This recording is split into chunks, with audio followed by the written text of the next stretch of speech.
The morning sun cast long shadows across the courthouse steps as David Williams straightened his military dress uniform one last time. At 43, he still carried himself with the proud bearing of a soldier, despite the invisible wounds that had brought him here today. The bronze star and purple heart ribbons on his chest caught the light as he climbed the marble steps, each one a reminder of the 18 years he had served his country before an IED explosion in Afghanistan changed everything. David had been fighting the Department of Veterans Affairs for 3 years now, trying to get the disability benefits he rightfully deserved. The hearing today was supposed to be his final chance to present his case. He had prepared for weeks, gathering medical records, witness statements from his fellow soldiers, and documentation of his injuries. His wife had pressed his uniform the night before, telling him how proud she was that he never gave up fighting for what was right. The courthouse lobby was already busy with lawyers, court clerks, and people waiting for their cases to be heard. David removed his military cap as he approached the security checkpoint, just as he had been taught in basic training 25 years ago. The security guards nodded respectfully when they saw his uniform, one of them even thanking him for his service as he passed through the metal detector. But as David made his way to courtroom 3, he noticed someone watching him with cold, unfriendly eyes. Bobby Henderson had been working as a bailiff at this courthouse for over 20 years, and he had very strong opinions about who belonged there and who didn't. At 58, Henderson was set in his ways, the kind of man who believed things were better in the old days when people knew their place. Henderson stepped directly into David's path as he approached the courtroom entrance. "Hold up there," he said, his voice loud enough to make several people turn and look. "You can't go in there looking like that." David looked down at his uniform, confused. Everything was regulation perfect, from his polished shoes to his properly positioned ribbons. "Is there something wrong, sir? I have a hearing scheduled for 9 o'clock. "Your hair," Henderson said, pointing at David's head with obvious disgust. "It's too long. Against courtroom policy. You look sloppy and unprofessional." The statement was absurd. David's hair was cut to military standards, neat and well-groomed. It was shorter than half the lawyers who walked through these halls every day. But Henderson wasn't interested in facts. He was interested in asserting his authority over someone he saw as an easy target. "Sir, my hair meets military regulation standards," David replied calmly, though his heart was beginning to race. He could feel the eyes of everyone in the hallway, turning toward them. "I've been preparing for this hearing for months. Please, I just need to get inside." Henderson's face twisted into a cruel smile. "Military regulations don't apply here, soldier boy. This is my courthouse, and I decide who's presentable enough to enter my courtroom. And right now you're not." The gathered crowd was growing larger. Lawyers paused their conversations to watch the confrontation. Court clerks slowed their pace as they walked by. David felt the familiar tightness in his chest that came whenever he was trapped in a situation where he couldn't fight back. It was the same feeling he'd had in the hospital after the explosion, helpless and vulnerable while others made decisions about his life. "I understand your position," David said, trying to keep his voice steady. "But I served this country for 18 years. I earned these ribbons in combat. I'm here today fighting for benefits I need to support my family. Please, can we find another solution?" Henderson laughed, a harsh sound that echoed off the courthouse walls. "Oh, you're one of those. Think your little medals make you special? Think you deserve special treatment?" He reached into his pocket and pulled out a small pair of scissors, the kind court clerks used for paperwork. "Tell you what, hero, I'll fix your hair problem right here, right now. Then you can go into my courtroom looking proper." The crowd gasped. Someone whispered, "This isn't right," but no one stepped forward to intervene. David felt his face burning, with shame as Henderson motioned for him to bend down. Every instinct told him to fight back, to defend his dignity, but he knew that any resistance would only make things worse. He had come too far and fought too hard to let his temper ruin his chance at getting the help he desperately needed. "Please," David whispered, but Henderson was already grabbing at his hair. What happened next was a nightmare that played out in slow motion. Henderson hacked away at David's carefully groomed hair with the dull scissors, leaving jagged patches and uneven lengths. Hair fell to the courthouse floor like pieces of his dignity being scattered to the wind. The crowd watched in horrified silence as a decorated war veteran was humiliated in the halls of justice. David closed his eyes and tried to transport himself somewhere else, the way he had learned to do during the worst moments in combat. He thought about his wife's face that morning, how she had smiled and told him she believed in him. He thought about his two young children who still looked at him like he was their hero, even though he couldn't always be the father he wanted to be since coming home from war. When Henderson finally finished his cruel work, David looked like he had been attacked. His once neat appearance was ruined, his professional image destroyed. Henderson stepped back and admired his handiwork with obvious satisfaction. "There," he said loudly. "Now, you look like you belong here." David straightened his uniform jacket and walked into the courtroom with as much dignity as he could gather. But inside, something had broken. The man who had faced enemy fire without flinching had been brought low by a courthouse bully with a pair of scissors, and everyone had watched it happen without saying a word. David's hearing didn't go well. How could it? He sat in the courtroom with his butchered hair, trying to focus on the questions from the judge while feeling the stares of everyone around him.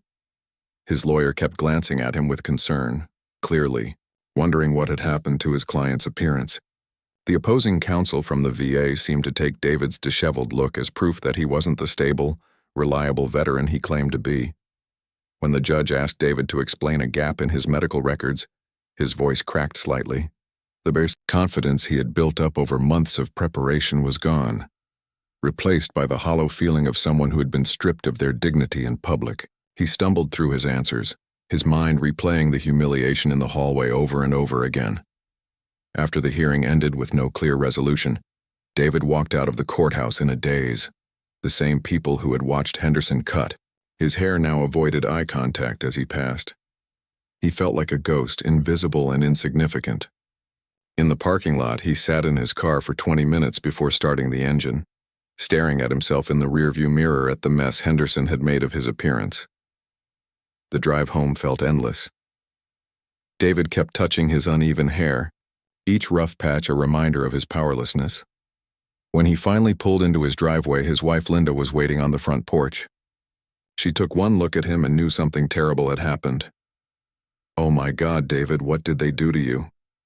she whispered, her hands reaching up to touch his face. David tried to explain what happened, but the words came out broken and confused. Linda listened with growing anger as he described Henderson's actions, her face getting redder with each detail. When he finished, she was pacing the living room like a caged animal. "We're calling a lawyer," she said firmly. "We're calling the news, we're calling everyone. They can't do this to you, they can't do this to anyone." But David just shook his head. "It'll make things worse, Linda. If I cause trouble, they'll never approve my benefits." Henderson made that clear. He said, "I need to learn my place if I want to get anywhere in his courthouse." The next few days were torture for David. He couldn't sleep, couldn't eat properly, couldn't focus on anything. Every time he closed his eyes, he saw Henderson's cruel smile and heard the sound of those scissors cutting through his hair. The physical wounds from his military service were bad enough, but this felt different. This was an attack on his soul. Linda tried to convince him to go to the barber shop to fix his hair, but David refused to leave the house. He felt like everyone would know what had happened to him just by looking at him. The shame was eating him alive from the inside. Meanwhile, word was spreading through the courthouse whether David knew it or not. Janet Collins, the court reporter who had witnessed the entire incident, couldn't stop thinking about what she had seen. She had been working in courtrooms for 15 years and had never witnessed such blatant cruelty. That night, she called her sister who worked for the local veterans organization. "I saw something today that I can't get out of my head," Janet said, her voice shaking. A bailiff humiliated a war veteran in front of a crowded hallway, cut his hair with scissors, like he was punishing a child. It was the most disgusting abuse of power I've ever seen. Janet's sister was horrified. She immediately called several other veterans advocates, and by the next morning, phone calls were being made all over the city. The story spread through the veteran community like wildfire. Men and women who had served their country were outraged that one of their own had been treated so badly. But when a group of veterans showed up at the courthouse to complain, Henderson wasn't worried. He had been working there for 20 years and had survived complaints before. He told his supervisor that he was just doing his job, maintaining courtroom standards for everyone equally. That guy was trying to intimidate me with his military uniform. Henderson lied smoothly, acting like he was better than everyone else. I just brought him down to size. If he can't handle basic grooming standards, maybe he shouldn't be in court. The courthouse administrator, Robert Chen, was caught in an uncomfortable position. Henderson had seniority and union protection. The veterans making complaints were passionate, but had no official standing in courthouse operations. Chen decided to conduct what he called an internal review, which mostly meant having a brief conversation with Henderson and filing a report that nothing improper had occurred. This response only made the veterans angrier. They started showing up at the courthouse every day, not causing trouble but making their presence known. Henderson began to feel uncomfortable with all the attention, but he was too proud to back down. Instead, he became even more aggressive with people he saw as troublemakers. 2 weeks after the incident with David, Henderson confronted an elderly black woman who was there for her grandson's hearing. He claimed her purse was too large and made her dump everything out on a table in front of other people. When she quietly protested, he threatened to have her removed from the building. A young Latino man waiting for his immigration hearing was told his shoes were too scuffed and was made to wait outside in the rain until he could find different footwear. Henderson seemed to take pleasure in finding new ways to assert his authority over people he thought couldn't fight back. But what Henderson didn't realize was that each incident was being noticed and remembered. Janet, the court reporter, was keeping notes. Other courthouse employees were starting to pay attention. The veteran community was getting more organized and more determined. David still didn't know about any of this. He was too lost in his own pain to see the movement growing around his story. But change was coming, whether he was ready for it or not. 3 weeks after the incident, David was still hiding in his house when the phone rang. Linda answered it and found herself talking to a woman named Catherine Lopez, a civil rights attorney who had heard about David's case through the Veteran Network. "Mrs. Williams, I know your husband has been through something terrible," Catherine said gently. "I'd like to help if you'll let me. What happened to him wasn't just wrong, it was illegal. No one should be humiliated like that, especially not someone who served our country." Linda covered the phone and looked at David, who was sitting on the couch staring at nothing. His hair had grown out a little, but it still looked uneven and strange. More importantly, the light had gone out of his eyes. The proud man she had married seemed to have disappeared. "He doesn't want to cause any trouble," Linda whispered into the phone. "He's afraid it will hurt his benefits case." Catherine had heard this story before. Victims of discrimination often blamed themselves or worried about making things worse. "Mrs. Williams, can I tell you something? I've been practicing law for 12 years, and I've seen a lot of bullies like this bailiff. They only get worse when nobody stops them. Your husband's case might be the key to protecting other people from going through the same thing." It took 3 more phone calls before David finally agreed to meet with Catherine. When she arrived at their house, she was struck by how broken this decorated veteran looked. She had seen his military records: Bronze Star, Purple Heart, commendations for bravery under fire. But the man sitting across from her seemed afraid of his own shadow. "David, I want you to know that what happened to you was not your fault," Catherine said, "and you're not alone. I've been digging into this bailiff's history, and you're not his first victim." Over the next hour, Catherine shared what she had discovered. Henderson had been targeting people for years, but most victims never reported it because they were afraid or didn't know they had rights. An immigrant family had complained 2 years ago that Henderson made them wait outside in the snow because he said they smelled funny. A young mother was forced to throw away her baby's formula because Henderson claimed it violated security rules, even though the same formula was allowed through security every other day. The courthouse administration buried every complaint, Catherine explained. They'd do a quick investigation, talk to Henderson, and declare the matter closed. But Janet Collins, the court reporter who saw what happened to you, has been keeping records. She's been waiting for someone brave enough to stand up. David felt a flicker of something he hadn't felt in weeks. Hope mixed with anger. What can we do?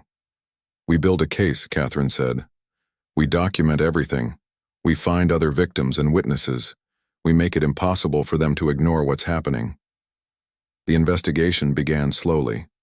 Catherine worked with Janet to identify other incidents Henderson had been involved in. They found Maria Santos, a young woman who had been made to remove her religious head covering in front of a courtroom full of people. They found James Thompson, an elderly man with a walking cane who Henderson had forced to stand for 30 minutes because his seat was reserved, even though the courtroom was nearly empty. Each story was heartbreaking, but together they painted a clear picture of systematic harassment. Henderson wasn't just having bad days or enforcing rules. He was deliberately targeting people he saw as vulnerable, using his position of power to humiliate and control them.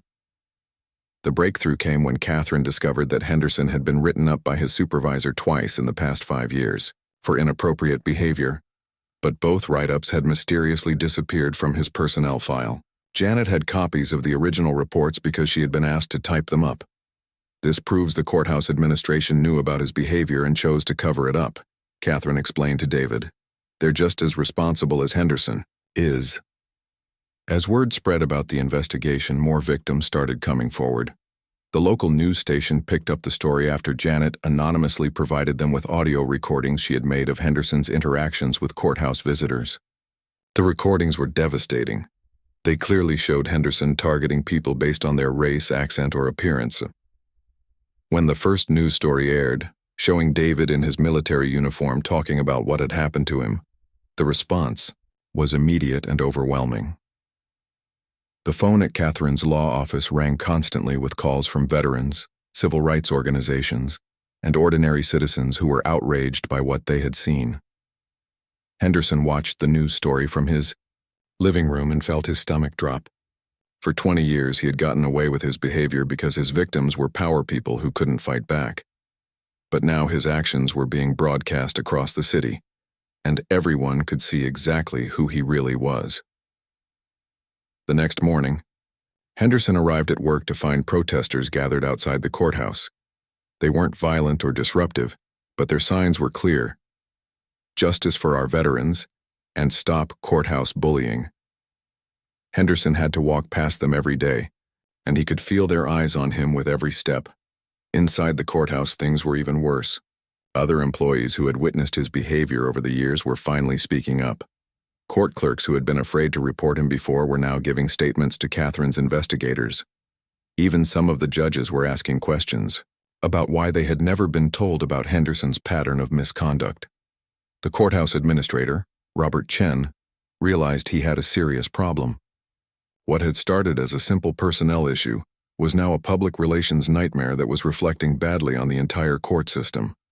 Reporters were asking hard questions about courthouse policies and oversight. The mayor's office was getting complaints. The state judicial board was launching their own investigation. Henderson's union representative advised him to keep quiet and let the storm pass, but Henderson was too angry and too proud to stay silent. He started telling anyone who would listen that he was the real victim, that ungrateful people were trying to destroy his career because he held them to high standards. But every time Henderson opened his mouth, he made things worse for himself. His excuses sounded hollow and his attitude seemed cruel. The evidence against him was mounting, and public opinion had turned completely against him. David, meanwhile, was slowly finding his strength again. Knowing that other people had suffered the same humiliation he had experienced made him realize that staying silent wasn't protecting anyone. It was time to fight back. The morning of Henderson's disciplinary hearing arrived with unusual tension in the courthouse. News vans lined the street outside, and protesters had gathered early with their signs demanding justice. Henderson arrived at work trying to look confident, but everyone could see the sweat on his forehead despite the cool morning air. Catherine Lopez had spent weeks preparing for this moment. Her briefcase was filled with witness statements, audio recordings, and documentation of Henderson's 20-year pattern of abuse. David sat in the courthouse lobby with Linda beside him. his hair now properly cut but his hands still shaking slightly from nerves. "Remember," Catherine told David quietly, "you're not just fighting for yourself today, you're fighting for everyone Henderson has hurt over the years." Henderson walked through the courthouse halls like a man heading to his execution. Other employees avoided eye contact with him, and he could hear whispers following him wherever he went. The union representative had told him the hearing was just a formality, that his years of service would protect him from serious consequences, but Henderson wasn't so sure anymore. The hearing was scheduled for courtroom 3, the same room where David's benefits case had been heard weeks earlier. As people filed into the gallery, Henderson noticed faces he recognized, victims he had humiliated over the years, courthouse employees who had witnessed his behavior, and reporters with their notebooks ready. Judge Patricia Williams had been assigned to oversee the disciplinary hearing. She was known throughout the legal community as fair but firm, someone who didn't tolerate nonsense in her courtroom. What nobody in the courthouse knew yet was that Judge Williams had a personal connection to this case that would shock everyone present. Henderson took his position at the Bailiff station, the same spot where he had stood for thousands of hearings over the past 20 years. He tried to maintain his usual authoritative posture, but his confidence was cracking. The weight of all the evidence against him, all the witnesses ready to testify, was finally sinking in. Catherine began presenting her case methodically. She called Maria Santos to testify about being forced to remove her religious head covering. She called James Thompson to describe being made to stand for 30 minutes despite his age and disability. Each witness told their story with quiet dignity, describing how Henderson had used his power to humiliate and control them. Henderson's lawyer tried to argue that his client was simply enforcing courthouse rules consistently for everyone. But when Catherine played the audio recordings Janet had secretly made, the truth became undeniable. Henderson's voice could be heard clearly targeting people based on their appearance, accent, and race. "You people need to learn some respect." Henderson's voice crackled through the courtroom speakers in one recording. "This ain't your neighborhood. This is a place of law and order." The gallery stirred uncomfortably as they heard Henderson's true feelings revealed. Even his own lawyer looked embarrassed by what they were hearing. Then Catherine called David to the witness stand. He walked slowly to the front of the courtroom, the same path he had taken weeks earlier for his benefits hearing. But this time felt different. This time he wasn't alone.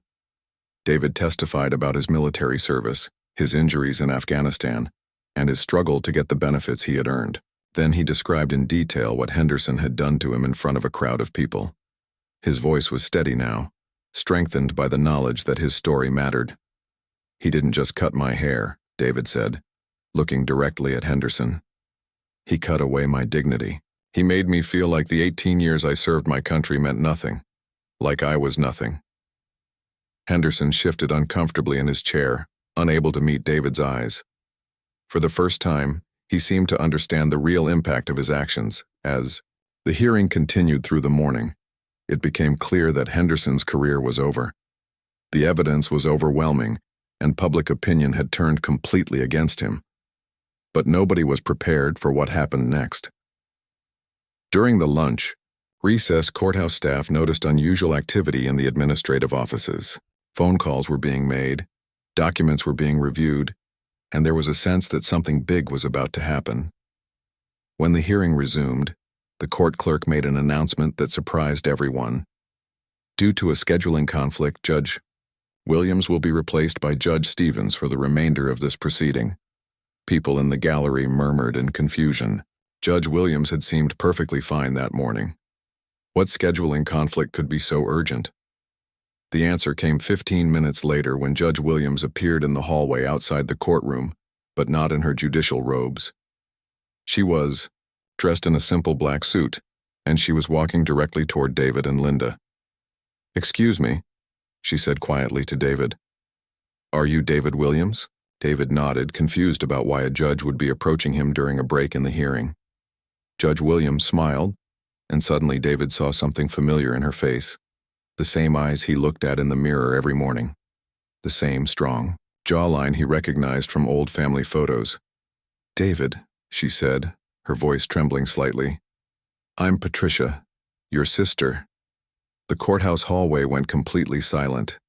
David stared at the woman in front of him, his mind racing to process what he was hearing. His sister Patricia, who had left home 25 years ago to go to law school. Patricia, who had become successful while he was serving overseas. Patricia, who he had lost touch with during his years of deployment and struggle. "Patricia?" David whispered, his voice barely audible. She nodded, tears forming in her eyes. "I've been following your case in the news. When I realized it was you, my little brother." She couldn't finish the sentence. Behind them, Henderson had stepped into the hallway and overheard the conversation.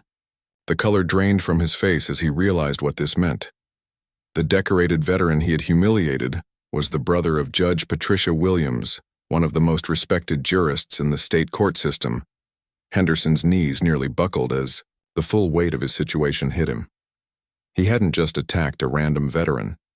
He had humiliated the family member of someone who now held tremendous power in the very courthouse where he worked. The irony was devastating and perfect. The same family Henderson had tried to diminish was now in position to determine his fate. Justice, it seemed, had a sense of poetic timing. The reunion between David and Patricia in that courthouse hallway was a moment 25 years in the making. They had been close as children, but life had pulled them in different directions. David went into the military straight out of high school, while Patricia earned scholarships that took her to law school across the country.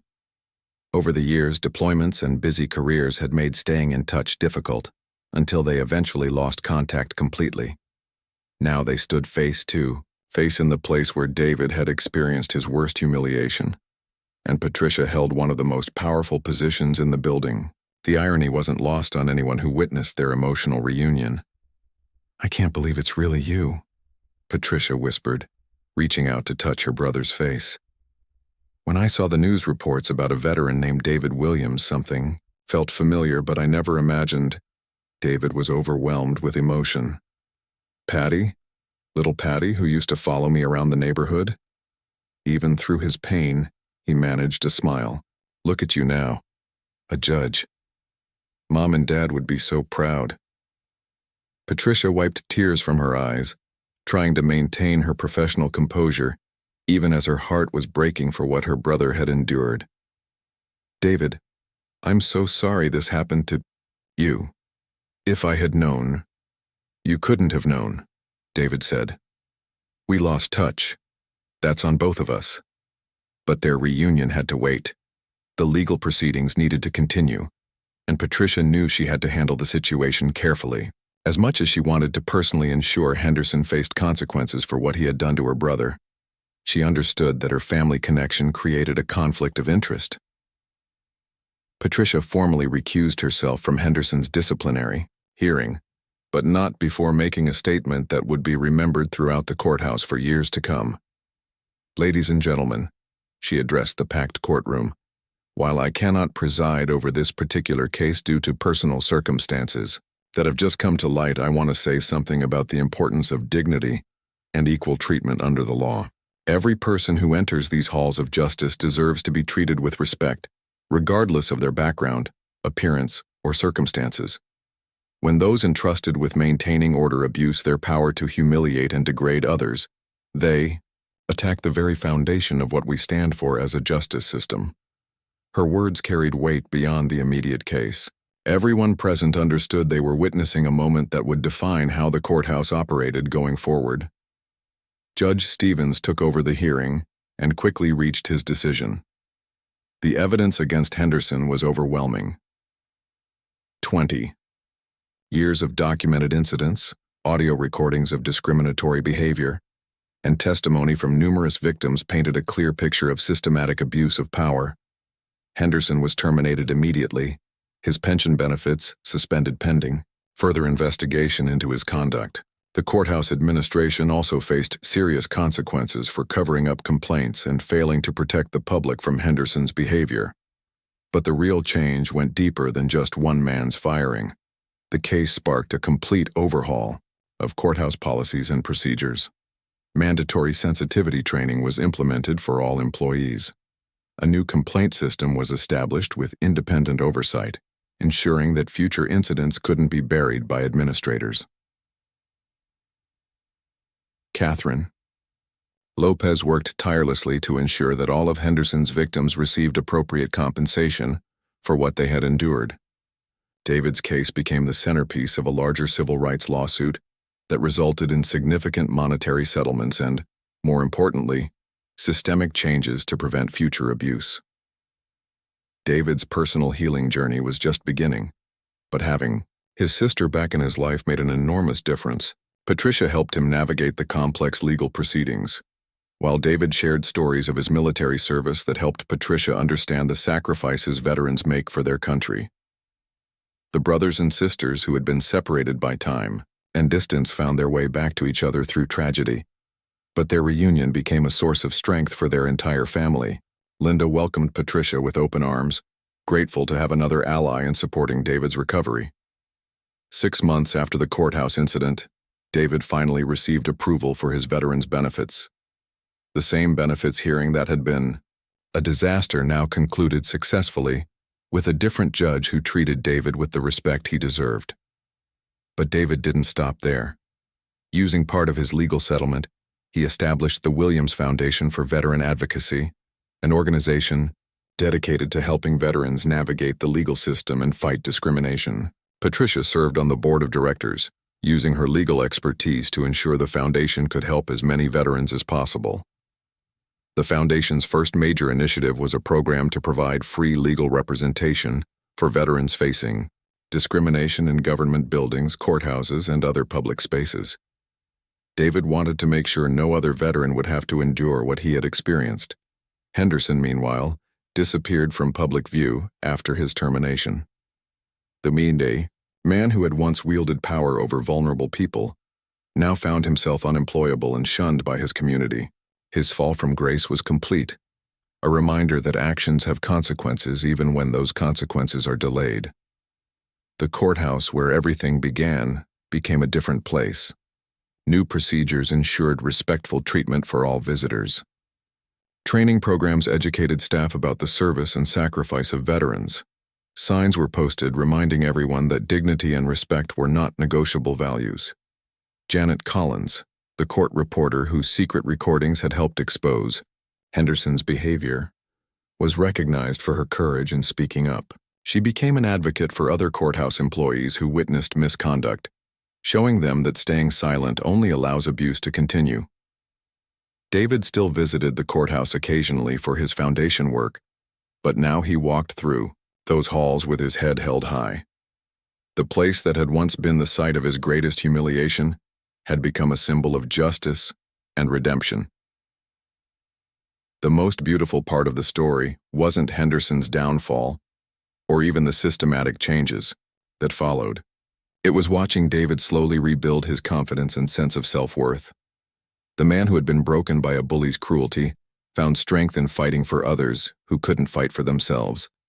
And whenever David felt discouraged by the slow pace of change or the difficulty of his work, he had his sister Patricia there to remind him that justice isn't always swift, but it's always worth fighting for.